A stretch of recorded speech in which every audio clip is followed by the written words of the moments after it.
어떤 사람들이 유대에서 안디옥으로 와서 이방인 형제들에게 모세가 가르친 풍습대로 할 예를 받지 않으면 여러분은 구원을 받을 수 없습니다. 라고 가르치기 시작했습니다. 이 사건 때문에 바울과 바나바와 그들 사이에 격렬한 충돌과 논쟁이 발생했습니다.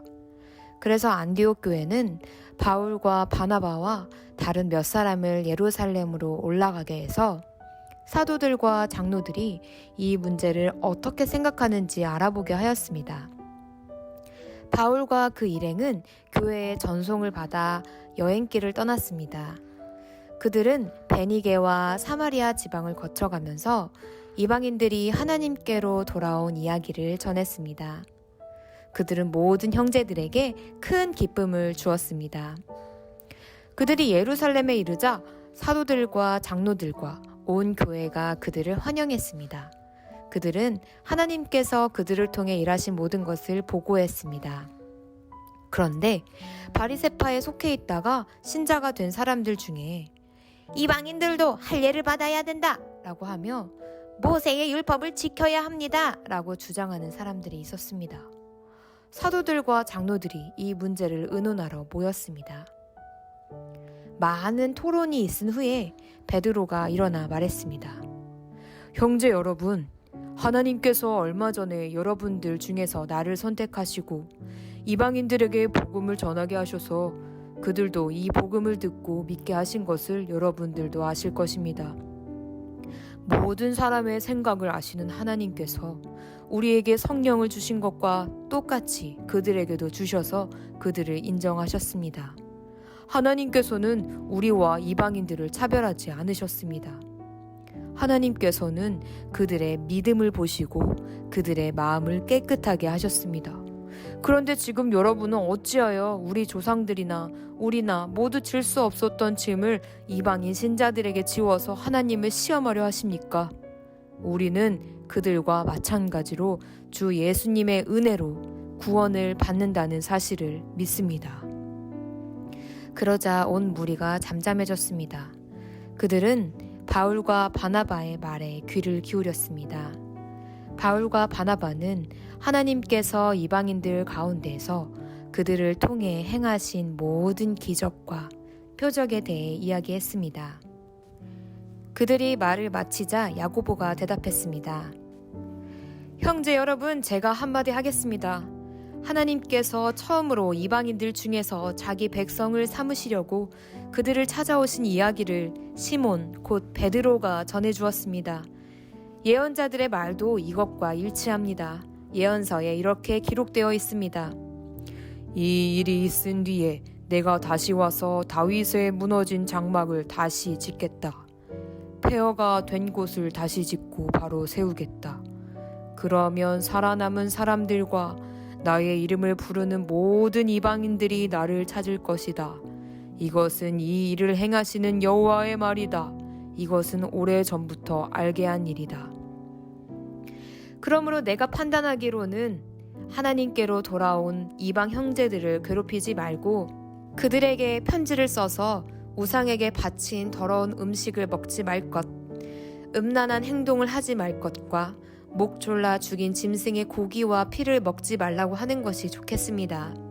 이는 예로부터 도시마다 모세의 율법을 선포하는 사람이 있어서 안식일마다 회당에서 모세의 글을 읽어왔기 때문입니다. 사도들과 장로들과 온 교회가 자기들 중에서 몇 사람을 뽑아서 바울과 바나바와 함께 안디옥으로 보내기로 결정했습니다. 뽑힌 사람들은 신자들 가운데서 지도자로 있던 바사바라고 불리는 유다와 실라였습니다. 그리고 이 사람들 편에 이러한 편지를 써 보냈습니다. 여러분의 형제인 사도들과 장로들이 안디옥과 시리아와 길리기아에 있는 모든 이방인 형제들에게 문안드립니다. 우리 가운데 몇 사람이 여러분에게 가서 우리가 시키지도 않은 말을 해서 여러분을 혼란에 빠뜨리고 마음을 아프게 했다는 소식을 들었습니다. 그래서 우리는 몇 사람을 뽑아 사랑하는 형제 바나바와 바울과 함께 여러분에게 보내기로 의견 일치를 보았습니다. 바나바와 바울은 우리 주 예수 그리스도의 이름을 위해 자기 목숨도 내놓은 사람들입니다. 그래서 우리는 우리가 쓴 편지의 내용이 사실임을 분명히 하려고 그들과 함께 유다와 실라를 보냅니다. 여러분에게 다음에 말하는 요구사항 이외에 다른 어떠한 짐도 지우지 않는 것이 성령과 우리의 생각입니다. 우상에 바친 제물과 피와 목 졸라 죽인 짐승의 고기를 먹지 마십시오. 그리고 음란한 어떠한 행동도 하지 마십시오. 이러한 일만 지키면 잘 될 것입니다. 그럼 안녕히 계십시오. 그들은 예루살렘을 떠나 안디옥으로 내려갔습니다. 안디옥에서 신자들을 불러 모으고 그 편지를 전해 주었습니다. 안디옥 교회는 그 권면의 말씀을 읽고 기뻐했습니다. 유다와 실라는 예언자이므로 신자들을 권면하며 그들에게 힘을 북돋워 주었습니다. 그들은 거기서 얼마 동안 머물다가 평안히 가라는 신자들의 인사를 받고 자기들을 보낸 사람들에게로 돌아갔습니다. 바울과 바나바는 안디옥에 계속해서 머물러 있으면서 다른 여러 사람과 함께 주님의 말씀을 가르치며 전파하였습니다.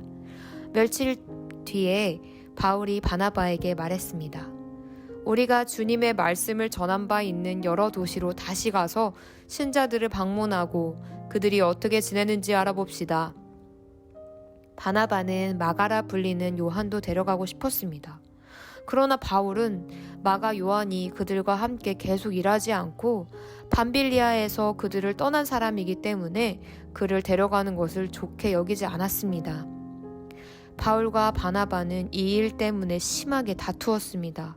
그러다가 둘은 마침내 갈라서고 말았습니다. 바나바는 마가를 데리고 배를 타고 키프로스로 떠났습니다.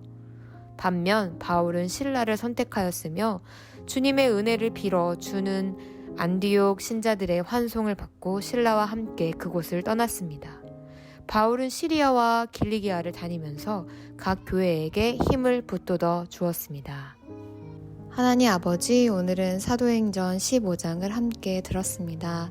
하나님, 저희가 성령이 충만하여서 하나님의 기쁨이 되고 매일매일 생활 속에서 감사하며 성령 충만한 하루하루를 살아갈 수 있도록 우리 친구들 모두 주님이 복에 복을 더해주세요. 예수님의 이름으로 기도합니다.